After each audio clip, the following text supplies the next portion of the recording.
This is my little testimonial on experiencing joy when life is hard. So this is kind of my take on the difference between happiness and joy. Happiness is often fickle or temporary. It requires happy circumstances. So as the wise author Brené Brown puts it, happiness happens when human emotions are connected to circumstances, while joy is a spiritual way of engaging. And I agree with that. So some examples of happiness, perhaps a great vacation in Hawaii with loved ones, receiving a raise at work, accolades for a good performance, maybe it's buying a new car, or sunshine after 2 weeks of rain, storm chips, or even when this COVID-19 distancing lifts. These things bring us happiness, but they are typically temporary. And in my experience, joy sticks around. It's long-lasting. It doesn't get chased away by troubles, failures, or disappointments. Joy is highly spiritual and often inspired by the Holy Spirit, and is based on human connections and holy connections. So some examples of true joy: the joy of having children and grandchildren, old friends connecting a few times per year and laughing the way that we laugh together when we have so much history. Christmas Day brings joy to many. Being forgiven or mended relationships bring us joy. And even at a deeper level, that moment when you accepted Jesus into your life, it brought great lasting joy.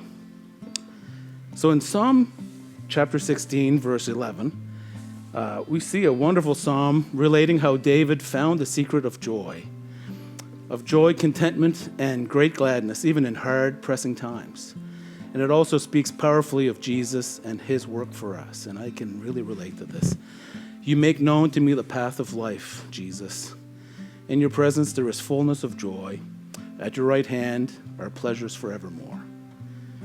So lately, personally, I've been pondering a lot. I've been kind of noticing that I'm joyful, kind of through all circumstances, even in these trying days. So I prayed a lot about this, kind of asking God, why do I have such joy? And it eventually came to me. And I realized that joy comes by being thankful. It's by practicing gratitude and not taking our many blessings for granted. Even in my darkest days, in my deepest sorrows, the blessings weren't always obvious. Yet I was still able to find reasons to be grateful. In those dark days, gratitude sort of became an exercise in keeping my joyful pilot light on. Even in our most grief-filled moments, in our most trying days, we can choose to be thankful and to praise Jesus for the blessing in our lives. It is also an exercise in trust. Do I trust him with everything and everyone? So be encouraged, my friends. Know that when we invite Jesus into our situations, he always meets us.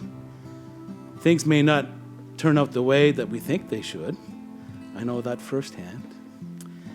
But when we realize that we're not in control and that God is for us, not against us, that he loves us and he is good always.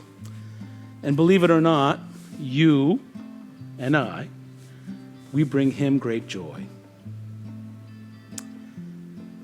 So in these trying times, I will pray Philippians chapter 4, verse 7 over you. And the peace of God, which transcends all understanding, will guard your hearts and your minds in Jesus Christ.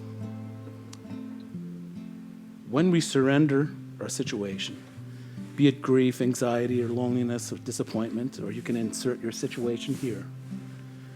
When we lay them down at God's feet, we then make room for peace and joy in our tender hearts. Well, that's how it works for me.